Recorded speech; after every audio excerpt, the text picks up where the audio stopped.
Hi, good afternoon, everybody. I'm Jordan, for those of you who don't know me.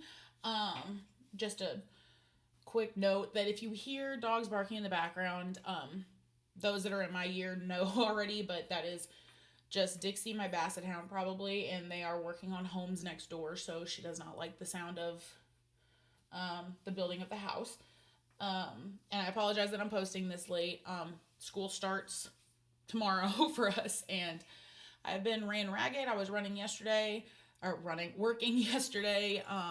I've been working late every day, early, getting there at 7 or earlier. And so I just did not have the energy yesterday. So let's get started about SPPV of 1937 and 1949. I would like to preface with, if a student came in and straight said to me, sorry, I'm late, I was up late reading SSPV of 1937 and 1949, and I had to read some dense chapters, and I would kind of laugh at them and call them a nerd, but again, I'm a nerd, so like it's allowable. It's an allowable scenario. Um, but when you think about the differences between the 1937 and 1949 version, 1937 was very much like post, Civil War, World War One, like post that era, and it was a little bit different for 1949, because they updated their philosophies due to a lot of world changes and political components, and that was after World War II. And one of the blinding giant things that they both were lacking, was clearly the exclusion of women or people of color, which we will talk more about people of color and HBCUs a little bit later in this particular presentation. But yeah, if you use a critical equity lens, it's very easy to see that, I mean, of the time period, most of these things were written towards cisgender white men, white Christian men, and didn't really take into account anybody else. So, how did these documents provide foundation for the profession of student affairs? So, I think this is something that obviously even exists now. It existed in my old job, not so much in my new one, but people have no idea when you say student affairs what it is you do. Like, I have been doing what I do for the last 8 years. My parents love me and are proud of me, but if somebody were to ask them, like, what does your daughter do? They would say, make us proud, because they probably couldn't really explain what they tell them I work in higher education, but everybody always assumes, oh, she must be a professor. That they don't see our side of it in student affairs.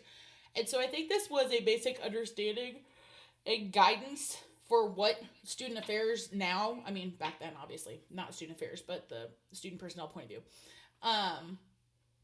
what it is that we actually do. And something that I've found kind of funny throughout my years, and I know other people will be able to relate to this, is that a lot of times if you're in the programming side rather than services, and when I say that, I mean services can be like testing, disability services, maybe academic, I mean, advising, depending on the school, the model that the school follows, all that stuff, is seen differently than, say, student life, orientation, residence life, like a lot of those other things. And my side that I tend to work with gets called like touchy feely. I was even called that by my last president. But the interesting part is, when they need to know what's going on with the student, they go to the touchy feely people. And if touchy feely just means that we sit there and we actually listen to our students' wants and needs, okay, fine, whatever. You can call us whatever you want. But I think that this kind of gave a little bit of a backstory to what it is that we have evolved into. And I think it's one of the guiding documents, because I mean, it's the first of it. It was the first thing. It was the first of its kind. And there were a lot of things that were brought up in the rents, reading with, partnerships and good practice, and how they've, and how has that established a culture of philosophy and student affairs. And I'm very much, it's very interesting. Again, I'm going to repeat myself because we do have new people in the class. I've recently switched institutions. I was at Angelina College in Lufkin for almost 6 years. I left, and I started at Lone Star College Montgomery on March 1st. has been one of the best things that I have done. But I'm breaking a lot of like barriers that have been put in place at my campus on things that I thought were just like basic. So they make fun of me, and by they I mean faculty, staff, advisors, VPs, even the president, because I literally say sharing is caring and teamwork makes the dream work at least 10 times a day, because I am so big into partnering and what is best for our students, not what is best for us, what is best in practice, what is not. We need to evaluate. We can't blow smoke up our butts thinking that programming is working if it's not, because that doesn't do anything for anybody. It looks bad. We're wasting taxpayer dollars. The list goes on and on. And so clearly these ideas have made a huge impact on me, because I want to partner with as many community members, community resources, other places on campus as I can to get my students what they need. And so when I came into my position, we were very siloed. We were very much like student life, no one touch us. That's not how it should be. I mean, there's a reason we're called student life. We need to be a part of the student's life throughout every step of their career with our campus. And so that's been something that I've been trying to change, is that culture, and turning it more into a cultural philosophy of, no, this is not our money. This is the students' money. We are going to use this for what the students want, not what I think is best, because I am 31. I am not 18. I have no idea what they think is fun. So I think that this kind of gave us a baseline of how to, create our own philosophies. Obviously, what is a philosophy? It's a set of beliefs of what to do and also what not to do. Clearly, in this point, for this point, it gave examples within the text regarding, student learning imperative, reasonable expectations, student development theory, all of those things that we all know about.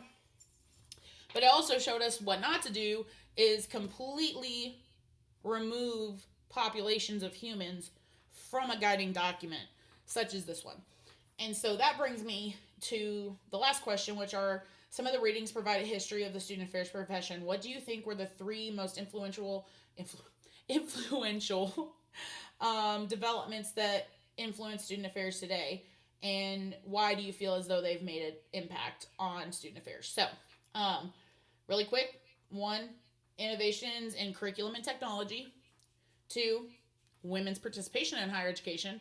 And 3, HBCUs. So, obviously, innovation in curriculum technology curriculum and technology has just changed the face of higher education, not just since 1930. I mean, it's changed it radically since COVID. Women's participation, obviously, if we're going to talk historically, there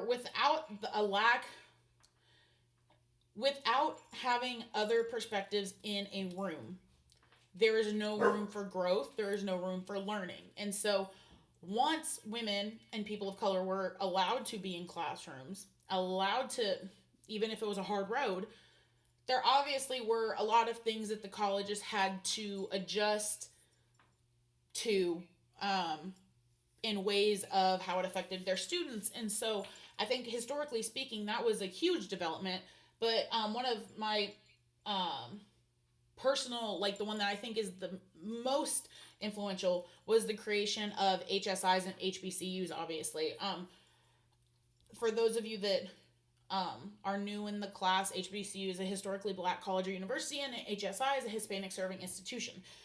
And so I think that was influential because they have to they can do things through a completely different framework, and they don't even, honestly, they ignored most of what was in SSPV, 1937, 1945, whatever. It's because they weren't considered within those guiding documents. And so they probably are looking at a whole different set of contextual things that they're going with.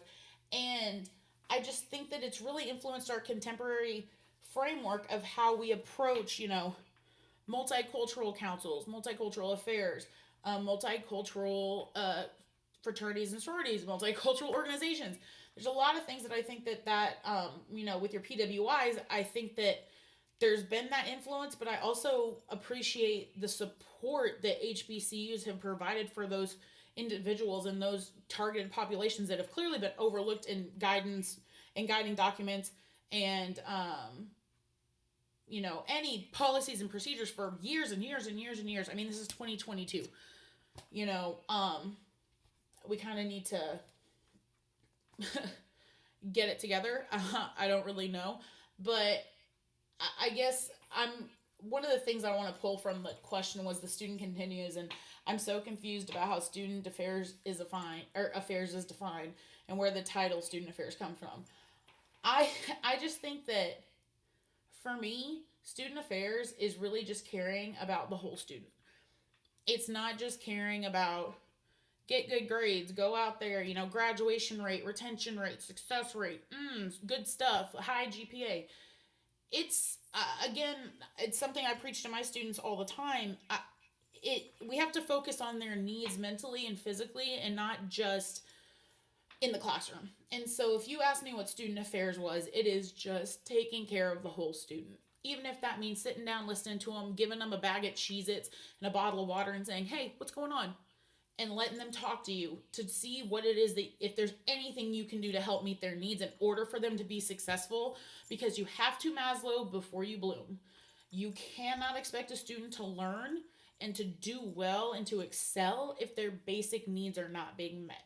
So if you have a student over here struggling and they're worried about where their next meal comes from, or they're worried about where they're going to be sleeping tonight because they are couch hopping between friends because their parents are divorced and their mom's working 4 jobs, we need to figure out if we have the resources to address that to help our students. So that's what I would call the definition of student affairs.